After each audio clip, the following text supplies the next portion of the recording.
All right, so I'm just going to show you a couple strategies that I use to provide a little more help if the students need it. But again, I want to be doing the least amount of work as possible. I want the students trying to do this as independently as they can. So, excuse my makeshift letters, but I gave all my binders away yesterday. It looks backwards on my end, but yesterday it flipped itself around, so hopefully it does that again.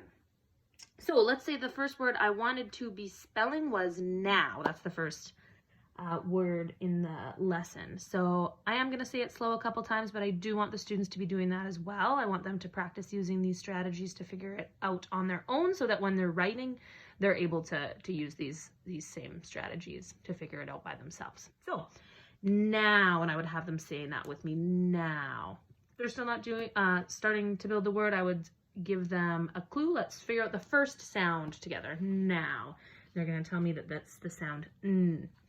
On your binder, it has little squares. And so what I encourage the students to do is to touch and say it. So N, ow. So every time they hear a new sound, they're touching a new square because that's going to be a new letter.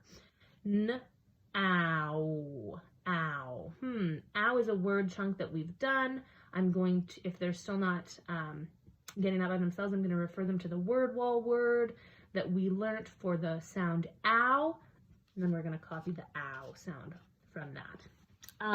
Now, and then I'd have them use it in a couple sentences. Different sentences than the one that I originally gave them. So then if the next word is pow, pow. Some students are right away, they're going to start just touching and saying it. P-ow. And I want them saying the word that they want. And hopefully what we're doing is touching and saying the word we want and figuring out which sounds don't fit. So p.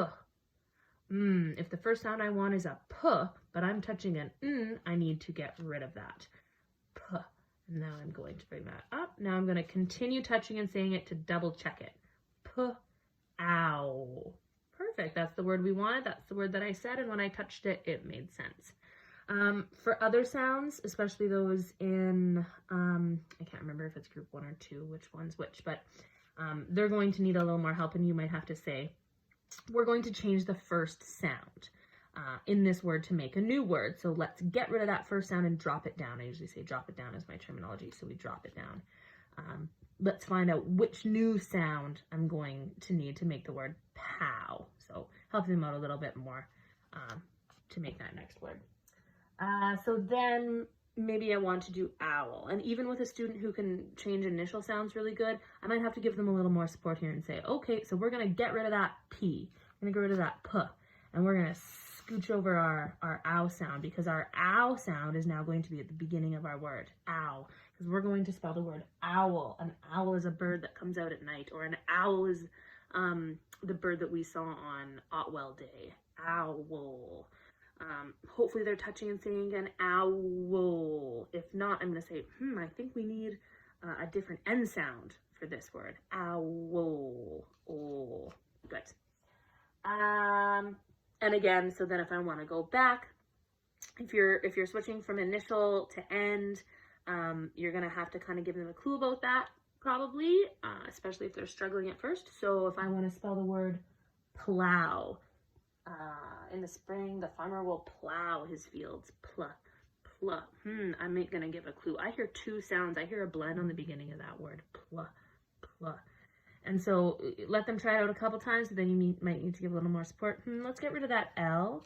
I still hear the ow, so let's move that over. Plow. Touching and saying those squares. What's the first sound that I hear? Pl. It's a blend, always double checking.